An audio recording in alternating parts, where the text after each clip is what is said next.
Hello, ഇന്ന് ചെറിയൊരു കുക്കിങ്ങൊക്കെ video ആണ്. ഡേ ഇൻ മൈ ലൈഫ് എടുത്ത് പരിചയമൊന്നും ഇല്ലാത്തതുകൊണ്ട് ഇടയ്ക്കിടയ്ക്ക് വീഡിയോ നോക്കുന്നുണ്ട്. എന്താവും എങ്ങനെയാവുമെന്നൊന്നും എനിക്കറിയത്തില്ല. അടുക്കളയ്ക്ക് വളരെ സ്പേസ് കുറവായതുകൊണ്ട് നമ്മളുള്ള ഭാഗത്ത് തട്ടി മുട്ടിയൊക്കെയാണ് ചെയ്യുന്നത് കേട്ടോ. ഇപ്പം നമ്മൾ കുക്കറി അരി വെക്കുന്നത് നിർത്തി, ചോറ് വെക്കുന്നത് നിർത്തി. കാരണം ഇങ്ങനെ അതിൻ്റെ വിസിലടിക്കുന്നോ എണ്ണ നോക്കി നോക്കി ഇരിക്കണം, ഇല്ലേ ചോറ് കുളമാവും. നമ്മുടെ നാട്ടിലെ അരിയുടെ കൂട്ടല്ല കേട്ടോ, എളുപ്പം ഇവിടെ വേവും. ബോയിൽഡ് റൈസാണ്, ഒരു 10-20 മിനിറ്റ് കൊണ്ട് ചോറ് റെഡിയാവും.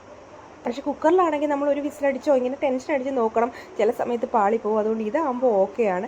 പിന്നെ നമ്മളിന്ന് ചമ്മന്തിയാണ് അരയ്ക്കുന്നത്. ചെറിയ ചെറിയ കറികൾക്കാണല്ലോ രുചി കൂടുതൽ, അതുകൊണ്ട് ഇന്ന് ചമ്മന്തിയാക്കാമെന്ന് വിചാരിച്ചു. അപ്പോൾ ചമ്മന്തിക്കുള്ള പ്രിപ്പറേഷൻസ് ആണ് ഞാൻ പറഞ്ഞില്ലേ, അങ്ങോട്ടും ഇങ്ങോട്ടും ക്യാമറ തിരിക്കാനുള്ള സ്പേസ് നമുക്ക് വളരെ കുറവാണ്.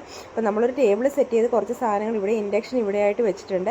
മിക്സി ഇവിടെ അഴിച്ചേക്കുന്നത്, ഒരു സ്വിച്ച് ബോർഡ് ഇവിടെ ഉണ്ട് കേട്ടോ. അപ്പോൾ അത് വെച്ച് അഡ്ജസ്റ്റ് ചെയ്യാൻ എൻ്റെ മിക്സിയുടെ അടപ്പ് പണിലായിപ്പോയുണ്ട്. വലിയ മിക്സിയുടെ അടപ്പ് വെച്ച് ഞാൻ അഡ്ജസ്റ്റ് ചെയ്യുകയാണ്.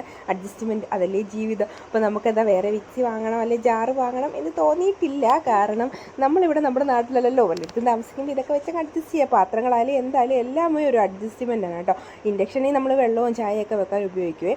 അല്ലാത്തത് ഗ്യാസ് കാരണം ഇവിടെ അടുപ്പ് ഉപയോഗിക്കാനായിട്ട് അടുപ്പൊന്നും അകത്തില്ല. ആരും ഇവിടെ അടുപ്പ് ഉപയോഗിക്കാറുമില്ല. റൊട്ടി ഉണ്ടാക്കുന്നതിന് വരെ ഗ്യാസിൽ വെച്ചാണ്. പിന്നെ നമുക്ക് കുറച്ച് മോരുകറി തട്ടിക്കൂട്ടാമെന്ന് വിചാരിച്ചു. തേങ്ങ അരച്ചൊരു മോരുകറിയാണ് കേട്ടോ. നാട്ടിൽ നിന്ന് കൊണ്ടുവന്ന വെളിച്ചെണ്ണയാണ്. അപ്പോൾ ഞാനിങ്ങനെ ലീക്ക് ആവാതിരിക്കാൻ നല്ല അടിപൊളിയായിട്ട് പാക്ക് ചെയ്തെടുത്തിട്ടുണ്ട്. അപ്പോൾ അതിൻ്റെ മോടം എന്ന് വെച്ചാൽ പുറം ഭാഗം മാത്രം പൊട്ടിച്ച് വെച്ചു. കാരണം മടി കൊണ്ടാണ്. ഇനി എല്ലാം കൂടെ വലിച്ച് ഇളക്കാൻ നിന്നാൽ ഭയങ്കര പണിയാണ്. അതുകൊണ്ട് ഇങ്ങനെ അങ്ങ് വെച്ചാൽ കുഴപ്പമില്ലല്ലോ. അപ്പം ചെറുതായിട്ട് എൻ്റെ കയ്യിൽ മുളകൊക്കെ തീർന്നു പോയി. ഞാൻ ഇപ്പോഴാണ് അറിഞ്ഞത്. സാധനം വാങ്ങിക്കാൻ പോയെങ്കിലും ഈ മുളകും കൊച്ചു കൊച്ചു സാധനങ്ങളൊക്കെ മറന്നിട്ടുണ്ട്. അപ്പോൾ തേങ്ങ അരച്ച മുളക് കറി അല്ലോ, തേങ്ങ അരച്ച് നമ്മുടെ മോരുകറി ഇവിടെ റെഡി ആയിട്ടുണ്ട്. അത് ഞാൻ പറഞ്ഞല്ലോ, എനിക്ക് കൊച്ചു കൊച്ചു കറിയാണ് ഇഷ്ടം കേട്ടോ. ഇങ്ങനെ നമ്മൾ കറി വെച്ചിട്ട് ചെറിയ ചെറിയ പാത്രത്തിലോട്ട് മാറ്റും. കാരണം ഇവിടെ സ്പേസ് കുറവായിട്ട് നമുക്ക് ഒതുക്കി വെക്കണമല്ലോ.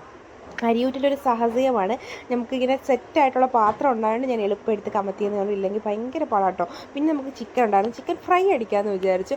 അപ്പോഴത്തേനും എൻ്റെ ഫോൺ പണി തന്നു. വിവോയുടെ ഫോൺ നിങ്ങൾ ഒരിക്കലും എടുക്കാൻ നിൽക്കുന്നത്, ഭയങ്കര ഹാങ് ആവുന്നുണ്ട്. കുറച്ച് വീഡിയോ ആകുമ്പോഴേ നല്ല നല്ല മിസ്റ്റേക്കുകൾ നമ്മൾ പിന്നെ ഇടയ്ക്ക് ചിക്കൻ വറുക്കാനും പാവയ്ക്ക വറുക്കാനും കൂടെ വെച്ചിട്ടുണ്ട്. അപ്പോൾ നമ്മുടെ ഉച്ചയോട് സെറ്റായി. അപ്പോൾ വിവോയുടെ ഫോണിൻ്റെ കാര്യം, അപ്പോൾ നമുക്ക് നല്ല കടയിൽ ചെല്ലുമ്പോൾ എല്ലാവരും ഇത് അടിച്ചേൽപ്പിക്കാൻ നിൽക്കുന്നുണ്ട്. ഞാനും അങ്ങനെ വാങ്ങിപ്പോയതാണ്, എന്ത് ചെയ്യാൻ. അപ്പം നല്ല ഹാങ് ആവുന്നുണ്ട് ഫോണ്. ഉച്ചയോട് സെറ്റായി കഴിഞ്ഞാൽ നമ്മൾ എല്ലാവരോടും ഇരുന്ന് കഴിക്കും കേട്ടോ. ചില ദിവസങ്ങളിൽ എല്ലാവരോടും ഇന്ന് കഴിക്കാൻ പറ്റും, ചില ദിവസങ്ങളിൽ ഹസ്ബൻഡ് വരാറില്ല, കാരണം ഡ്യൂട്ടിയാണ് മുഖ്യം. പിന്നെ നമ്മൾ വൈകിട്ടുണ്ടല്ലോ, വൈകിട്ട് പാർക്കിൽ അങ്ങനെ ഇങ്ങനെ സെറ്റായിരിക്കണം. പിന്നെ ഉച്ചയ്ക്കും വൈകിട്ടും രാത്രിയും എല്ലാം നമ്മുടെ വീട്ടിൽ ഒരേ സാധനം കാർട്ടൂണാണ്. ഇവിടെ സിനിമയൊന്നും ഇടാറേ ഇല്ല, കാരണം ഇവർക്ക് ഫോൺ അധികം കൊടുക്കാറില്ല. കൊടുത്ത് എന്തോ ഒരു പ്രശ്നം പോലെ എനിക്ക് തോന്നി, തലവേദനയൊക്കെ ആയതുകൊണ്ട് നമ്മൾ ഫോൺ കൊടുക്കൽ നിർത്തി. വൈകിട്ട് ഹസ്ബൻഡ് വന്നപ്പോൾ ഐസ്ക്രീമൊക്കെ വാങ്ങിച്ചു, കാരണം ചുട്ട് പൊള്ളുന്ന ചൂടാണ്, ചൂട് കൊണ്ട് സഹിക്കാൻ വയ്യ.